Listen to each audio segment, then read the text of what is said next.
বিশ্ববিদ্যালয়ের পদার্থবিজ্ঞান বিভাগের মাস্টার্সে অধ্যয়নরত একজন শিক্ষার্থী। আমি তবলিগ জামাতের বর্তমান সময়ের সমস্যা নিয়ে ঢাকা বিশ্ববিদ্যালয়ের শিক্ষার্থীদের পক্ষ থেকে কিছু বক্তব্য আপনাদের সামনে পেশ করতে চাচ্ছি। আমার প্রিয় সাংবাদিক ভাইরা, আজ আমরা গভীর উদ্বেগ ও দুঃখের সঙ্গে আপনাদের সামনে উপস্থিত হয়েছি। আমরা এখানে উপস্থিত হয়েছি ঢাকা বিশ্ববিদ্যালয়ের সাধারণ শিক্ষার্থীদের পক্ষ থেকে। সাম্প্রতিক সময়ের প্রেক্ষাপট আমরা লক্ষ্য করছি যে তবলিগ জামাতের বিভাজনের কারণে দাওয়াত ও তবলিগের বিশ্ব আমির মাওলানা সাদ সাহেবের অনুসারীরা চরম বৈষম্যের শিকার হচ্ছেন। এটি আমাদের জন্য গভীর উদ্বেগের বিষয়। আমরা প্রথম থেকেই চেয়েছিলাম যাতে কোনো পক্ষ বৈষম্যের শিকার না হয় এবং বিভাজন থেকে কোনো সহিংসতা সৃষ্টি না হয়, কিন্তু অত্যন্ত দুঃখের সঙ্গে বলতে হচ্ছে বিশ্ব আমির মাওলানা সাদ সাহেবের অনুসারীরা বারবার বৈষম্যের শিকার হয়েছে, যার সাম্প্রতিক উদাহরণ হলো মাওলানা জুবায়ের সাহেবের অনুসারীরা টঙ্গীর ইজতেমার ময়দানে 5 দিনের জোর করতে পেরেছে, কিন্তু মাওলানা সাদ সাহেবের অনুসারীদেরকে 5 দিনের জোর টঙ্গীর ময়দানে করতে অনুমতি দেওয়া হয়নি। 17 ডিসেম্বর সাদ সাহেবের অনুসারীরা ওই প্রোগ্রামের জন্য মাঠে প্রবেশ করেছিল। জুবায়ের সাহেবের অনুসারীরা 4 ডিসেম্বর সেই প্রোগ্রাম শেষ করে তবুও তারা মাঠে অবস্থান করেছিল, যার ফলশ্রুতিতে টঙ্গীর ময়দানে উভয় পক্ষের মধ্যে এক অনাকাঙ্ক্ষিত ঘটনা ঘটেছে। সাম্প্রতিক ঘটনাগুলো বিভেদ ও বৈষম্যের পরিণতি, যা অত্যন্ত দুঃখজনক। আমরা ঢাকা বিশ্ববিদ্যালয়ের সাধারণ শিক্ষার্থীদের পক্ষ হতে দ্ব্যর্থহীনভাবে বলতে চাই যে এই বৈষম্য দ্রুত নিরসন হওয়া জরুরি। দুই পক্ষের মধ্যে শান্তি ও ঐক্য ফিরিয়ে আনতে আমাদের সবাইকে এগিয়ে আসতে হবে। আমরা সংশ্লিষ্ট সকল পক্ষকে আহ্বান জানাই, আসুন সংলাপ এবং সমঝোতার মাধ্যমে সমাধান করি। এক্ষেত্রে আমরা সরাসরি মাননীয় প্রধান উপদেষ্টা ডক্টর মোহাম্মদ ইউনূস স্যারের হস্তক্ষেপ কামনা করছি। তবলিগ জামাতের বিভাজন ও বৈষম্য নিরসনে আমাদের প্রস্তাবনাসমূহ: 1. ধর্মীয় স্বাধীনতা নিশ্চিতকরণ। বিবাদমান উভয় পক্ষ যেন দেশের সমস্ত মসজিদে তাদের নিজ নিজ আমল স্বাধীনভাবে স্বাধীন নাগরিক হিসেবে সম্পাদন করতে পারে। কারণ আমরা নিবিড়ভাবে লক্ষ্য করছি যে একটা পক্ষ আরেকটি পক্ষকে দোষ চাপিয়ে তাদের ব্যবসা প্রতিষ্ঠান, তাদের ঘরবাড়িতে এবং মসজিদের মধ্যে আমলরত অবস্থাতে আক্রমণ চালাচ্ছে। মসজিদের কর্তৃপক্ষ সহ তবলিগেরই একটা অংশ তাদের সাথে জড়িত, যা অত্যন্ত ন্যাক্কারজনক এবং নিন্দনীয়। এই মব জাস্টিস চলতে থাকলে এর কোনো সমাধান আসবে না, বরং বাড়তেই থাকবে। এই জন্য এই বৈষম্য বিরোধী সরকারকে এটি গুরুত্বের সাথে নিয়ে দ্রুত পদক্ষেপ নেওয়ার জন্য আহ্বান জানাচ্ছি। 2. সমতা প্রতিষ্ঠা। কাকরাইল মসজিদ এবং টঙ্গীর ইজতেমার ময়দান দুই পক্ষের মধ্যে সমানভাবে ব্যবহার ও সমতা নিশ্চিত করা। আমরা জানি যে তবলিগ জামাত একটি অরাজনৈতিক মেহনত বা প্রতিষ্ঠান, অথচ এক পক্ষ আরেক পক্ষকে ঘায়েল করার জন্য রাজনৈতিক ট্যাগ লাগিয়ে চাপিয়ে রাখার চেষ্টা করছে। তাই এই বিষয়টিও যদি আপনারা এখনো নির্দিষ্ট করতে না পারেন, তাহলে আমাদের পক্ষ থেকে বিষয়টিকে স্পষ্ট করে দিতে চাই যে ফ্যাসিস্ট সরকারের সময় তবলিগের চলমান সংকটের শুরুর সময় থেকে বিগত 7 বছর কারা প্রথম ভাগে ইজতেমা করে আসছে এবং সারা বছর টঙ্গীর ইজতেমার ময়দান কারা দখল করে থাকে, এবং কাকরাইল মসজিদ 4 সপ্তাহ মাওলানা জুবায়ের সাহেবের অনুসারীরা দখল করে থাকতো এবং মাত্র 2 সপ্তাহ মাওলানা সাদ সাহেবের অনুসারীদেরকে দিত। তাই এর সুষ্ঠু তদন্ত করে বৈষম্যহীন একটি পরিবেশ তৈরি করার জন্য সরকারকে উদাত্ত আহ্বান জানাচ্ছি। 3.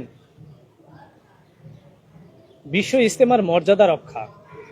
টঙ্গীর বিশ্ব ইজতেমাকে সুন্দরভাবে পরিচালনা করে সারা বিশ্ব থেকে বিদেশি মেহমানদের অংশগ্রহণ নিশ্চিত করা। 4. মিথ্যা মামলা প্রত্যাহার। সব ধরনের মিথ্যা মামলা প্রত্যাহার করে সবাইকে স্বাধীনভাবে তবলিগের মেহনত করার সুযোগ প্রদান। 5. বিচার বিভাগীয় তদন্ত। সমস্ত হত্যাকাণ্ডের সুষ্ঠু বিচার নিশ্চিত করার জন্য বিচার বিভাগীয় তদন্ত পরিচালনা। 6. উস্কানিমূলক বক্তব্য বন্ধ।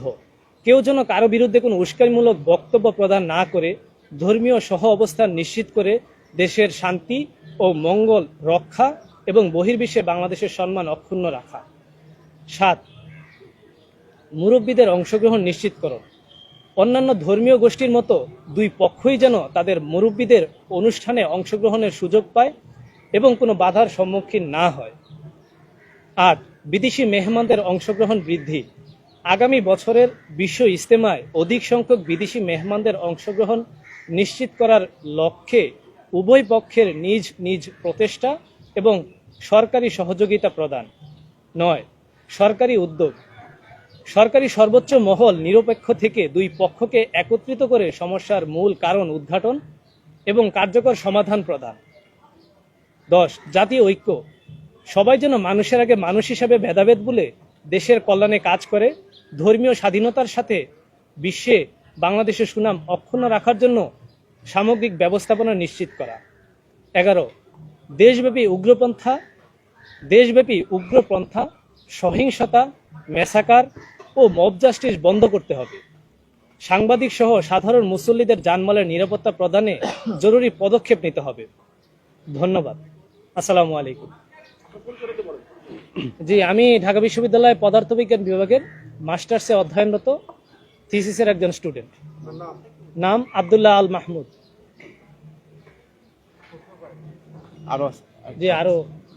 আসসালামু আলাইকুম। আমি শিশির আহমেদ তানিম, ঢাকা বিশ্ববিদ্যালয় আইন বিভাগের 20-21 সেশনের শিক্ষার্থী। প্রিয় সাংবাদিক ভাইরা, একটা বিষয়ে পরিষ্কার থাকা দরকার।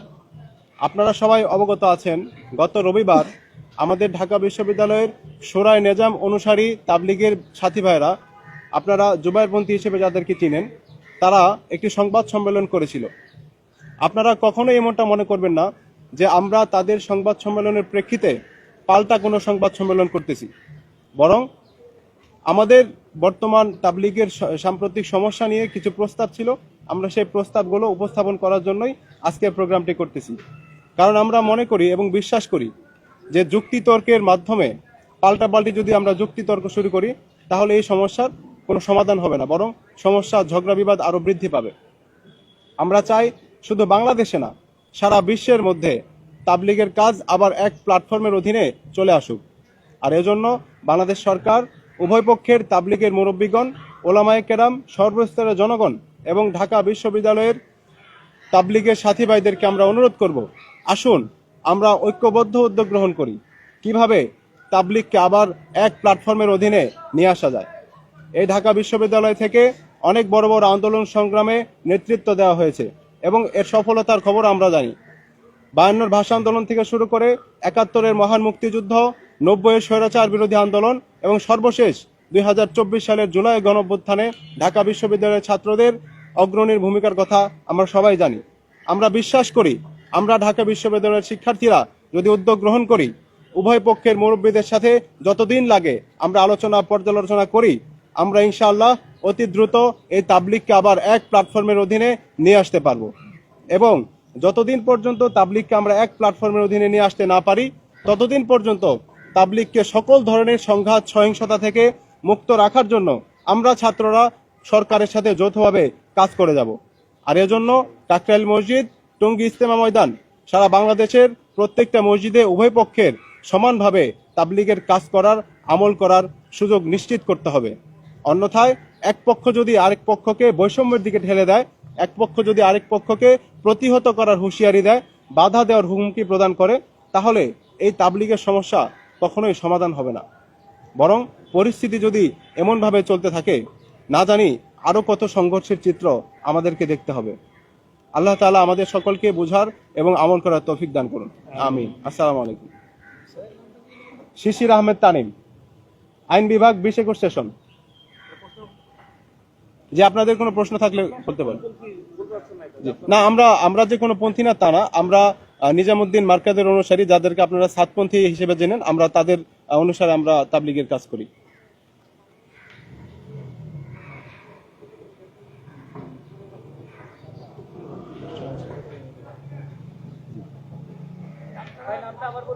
শিশির আহমেদ তানিম।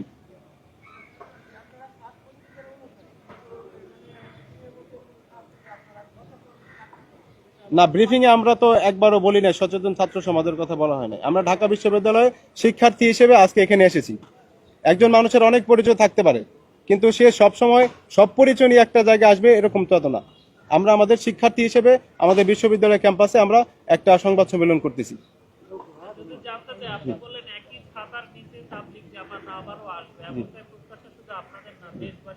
জি।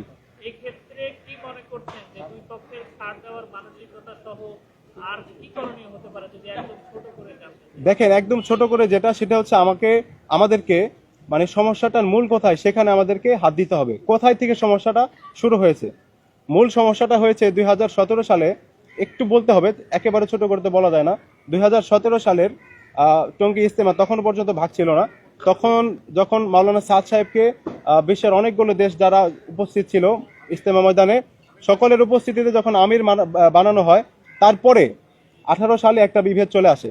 এখন ঝামেলাটা শুরু হয়েছে সাদ সাহেবকে কেন্দ্র করে, মাওলানা সাদ সাহেবকে কেন্দ্র করে, যিনি দিল্লি নিজামুদ্দিন মার্কাজের যিনি আমির এবং সারা বিশ্বের একটা পক্ষের আমির। এখন আমাদের একটা পক্ষ যারা তার বিরুদ্ধে চলে গিয়েছে, তারা তার বিরুদ্ধে অনেকগুলো মানে বয়ানের অভিযোগ দিয়েছে। এখন ওই বয়ানের অভিযোগগুলো সাদ সাহেবকে নিয়ে এবং সাদ সাহেবের আমির থাকা বা না থাকা নিয়ে।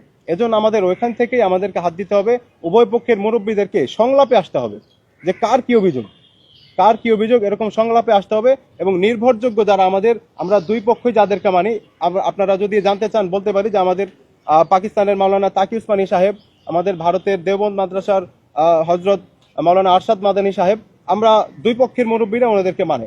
তো যদি দুই পক্ষ একত্র হয়, তাহলে আমরা এই দুইজন মুরব্বীর মানে মধ্যস্থতায় তাদেরকে বিচারক হিসেবে রেখে দুই পক্ষকে আমরা সংলাপের মধ্যে বসিয়ে আমরা একটা সমাধানে আসতে পারি।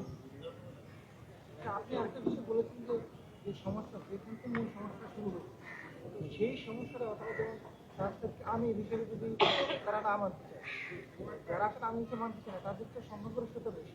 তো যখন আপনি একটা আমির বলেন বা এক নেতা নির্বাচিত করা, তখন সেখানে সংখ্যাগরিষ্ঠ যেখানে বেশি হয়, তাকেই তো আসলে মানা উচিত।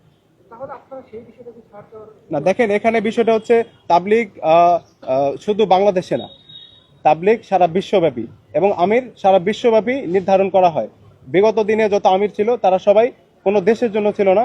তারা দেশের জন্য হয়তো অনেক দেশে আছে, কিন্তু বিশ্ব আমির একজন করে ছিল, যেমন মাওলানা ইলিয়াস সাহেব, মাওলানা ইউসুফ সাহেব এবং হচ্ছে মাওলানা ইনামুল হাসান সাহেব, তারা ছিল বিশ্ব আমির। এখন আপনি শুধু বাংলাদেশের পরিস্থিতিটা দেখতেছেন হয়তো, যে বাংলাদেশের মাদ্রাসার অধিক সংখ্যক মাদ্রাসা শিক্ষার্থী সহ আমাদের যারা শোরাই নিজাম অনুসারী তাদের সংখ্যাটা বেশি। কিন্তু সারা বিশ্বের সংখ্যা যদি আপনি হিসাব করেন, এটা আপনি যেহেতু বিষয়টা হাত দিয়েছেন, আপনাকে একটু দেখতে হবে যে আমি বলতে চাই, আমার যেটা ধারণা, যে সাদ সাহেবের অনুসারী বা নিজামুদ্দিন মার্কাজের অনুসারীদের সংখ্যাটাই বেশি।